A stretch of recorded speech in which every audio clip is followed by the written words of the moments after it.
Assalamualaikum warahmatullahi wabarakatuh. Jumpa lagi di channel Mamang Kita, channel yang akan selalu berbagi seputar alam dan manfaatnya. Di kesempatan video kali ini saya akan sedikit berbagi pengalaman yang pernah saya coba, terutama di tanaman yang sedang berbuah agar tetap selalu berbuah lebat, bunga tidak rontok. Seperti tanaman cabai lagi lebat-lebatnya terkena serangan hama, pastinya tidak akan berbuah lebat kalau terkena serangan hama. Tentunya kita harus menjaga dengan baik agar berbuah lebat terus, bunga tidak rontok, tidak terkena serangan hama sampai waktunya panen. Jadi di kesempatan video kali ini saya akan berbagi solusi mengatasi tanaman agar tetap berbuah lebat, dan saya sudah coba diterapkan ke tanaman cabai seperti ini hasilnya ya teman-teman.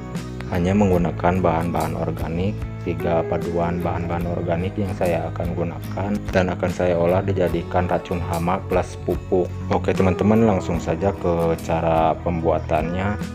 Bahan apa saja yang saya akan gunakan, berikut cara dan langkah-langkahnya. Dan untuk bahan yang pertama saya akan menggunakan daun sirsak. Daun sirsak yang saya akan gunakan segenggam saja ya teman-teman. Lalu untuk bahan tambahannya saya akan menambahkan 2 biji pisang dan akan saya kombinasikan dengan bahan-bahan yang lain. Lalu setelah ini saya akan memprosesnya terlebih dahulu dari kedua bahan ini, daun sirsak sama kedua pisangnya.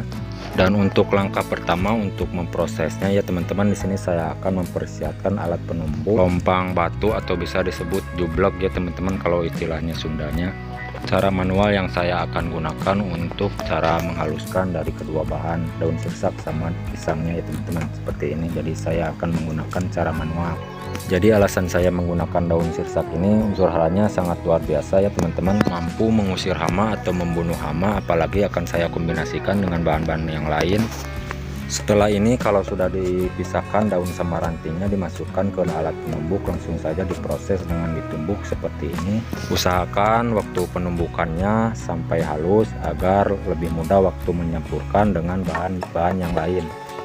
Jika ada saran atau masukan dari isi video kali ini, silahkan tulis di kolom komentar untuk sharing-sharing pemupukan atau perkebunan ya teman-teman. Dan untuk cara menghaluskannya, alangkah baiknya kalau punya alat penghalus seperti blender, menggunakan blender teman-teman ya.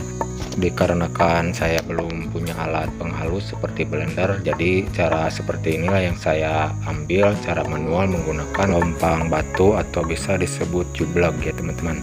Nah seperti inilah yang sudah dihaluskan, cukup halusnya untuk cara manual, halusnya seperti ini.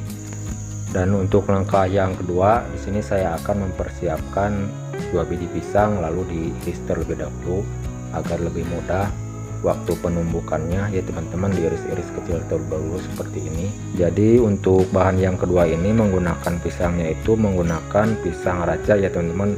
Alangkah bagusnya menggunakan pisang raja agar lebih bagus. Maksud dan tujuannya itu menggunakan pisang raja memberikan hormon atau sumber vitamin kepada tanaman yang mau dipupuk nantinya ya teman-teman. Dan untuk cara pemakaiannya teman-teman ada 2 cara, nantinya bisa dispraykan dan juga bisa dikocorkan langsung ke tanaman yang mau dipupuk. Selain itu juga kegunaannya nanti bukan untuk tanaman cabai saja, bisa juga diaplikasikan ke semua jenis tanaman ya teman-teman. Bisa juga diaplikasikan atau disemprotkan ke tanaman padi untuk mengusir hama atau membasmi hama. Bisa juga diterapkan ke tanaman-tanaman seperti sawo, tanaman durian, tanaman rambutan yang terkena serangan seperti semut hitam, kutu kebul ya teman-teman. Pokoknya untuk semua jenis tanaman bisa menggunakan racikan yang saya akan buat sekarang ini. Usahakan ya teman-teman waktu penumbukannya dari kedua bahan ini sampai halus tercampur merata agar lebih bagus lagi waktu menyampurkan nantinya. Dan kalau sudah selesai ditumbuk halus tercampur merata dari kedua bahan ya teman-teman, di sini saya akan mempersiapkan air bersih sekitar 5 liter ya teman-teman, 5 liter saja yang saya akan gunakan. Lalu kedua bahan yang sudah ditumbuk halus dimasukkan ke dalam air yang sudah disiapkan ya teman-teman, seperti ini. Untuk langkah berikutnya, kalau sudah selesai semua bahan dimasukkan, diaduk terlebih dahulu sampai larut, sampai mengeluarkan berbuih seperti ini. Dan kalau sudah selesai tahap pengadukan sampai rata, di sini saya akan mempersiapkan ya teman-teman, saya akan mempersiapkan tambahan bahan yang berikut ya teman-teman. Dan bahan yang saya akan gunakan ini bahan yang terlahir untuk bahan yang terlahir, dan bahannya saya menggunakan tembakau ya teman-teman. Tembakau yang saya akan gunakan untuk campuran bahan yang terlahir. Jadi alasan saya menggunakan bahan baku tembakau ini memperkuat bahan dari daun sirsaknya teman-teman. Tidak perlu banyak, sekitaran segini aja ya teman-teman yang digunakan untuk campuran yang terlahirnya. Jadi saya dilarutkan terlebih dahulu menggunakan wadah terpisah ya teman-teman. Saya juga menggunakan air hangat. Cara melarutkannya agar lebih mudah mengeluarkan zat dari daun tembakaunya.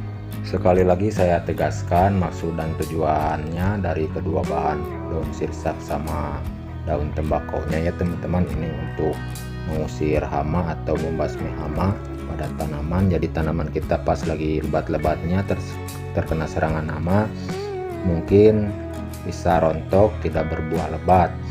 Nah, solusinya seperti ini, bisa menggunakan racikan seperti ini mengatasi hama-hama yang menyerang tanaman kita ya teman-teman. Dan kalau untuk unsur hara dari buah pisangnya ya teman-teman, itu untuk memberikan nutrisi kepada tanaman kita. Jadi unsur hara dari racikan ini pestisida plus pupuk ya teman-teman, bisa diaplikasikan ke semua jenis tanaman seperti tanaman cabai, sayur-sayuran, padi, buah-buahan, dan yang lain-lainnya ya teman-teman. Bisa menggunakan racikan yang saya buat sekarang ini untuk mengatasi hama dan pemupukan, memberikan nutrisi kepada tanaman. Dan kalau sudah selesai semua bahan tercampur merata, diaduk menjadi satu ya teman-teman. Jangan lupa difermentasikan terlebih dahulu agar lebih bagus lagi.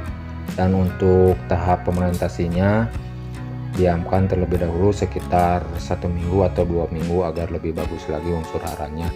Dan kalau sudah selesai tahap fermentasi selama 1 minggu atau 2 minggu, untuk cara pemakaiannya ya teman-teman, tidak ada dosis atau aturan dikarenakan bahan-bahannya organik alami, tidak menggunakan campuran lagi atau dicampurkan air lagi, tidak usah dicampurkan ya teman-teman, tinggal dipakai saja. Dan untuk cara pemakaiannya ini ada dua versi, bisa dispraykan dan bisa dikocorkan. Kalau mau dispray jangan lupa disaring terlebih dahulu agar tidak mampet ke dalam nozzle spraynya. Dan kalau untuk tanaman-tanaman darat tinggal dikocorkan saja. Cara pemupukannya seperti ini ya teman-teman, tergantung dari tanaman besar kecilnya. Kalau tanaman yang masih kecil bisa menggunakan 1 gelas saja, kalau yang besar bisa menggunakan beberapa gayung atau 1 gayung, 2 gayung, bisa menggunakan takaran seperti itu ya teman-teman. Oke teman-teman, sekian penyampaian dari saya, semoga bermanfaat. Mohon maaf kalau ada salah kata-kata. Sampai jumpa di video berikut. Assalamualaikum warahmatullahi wabarakatuh.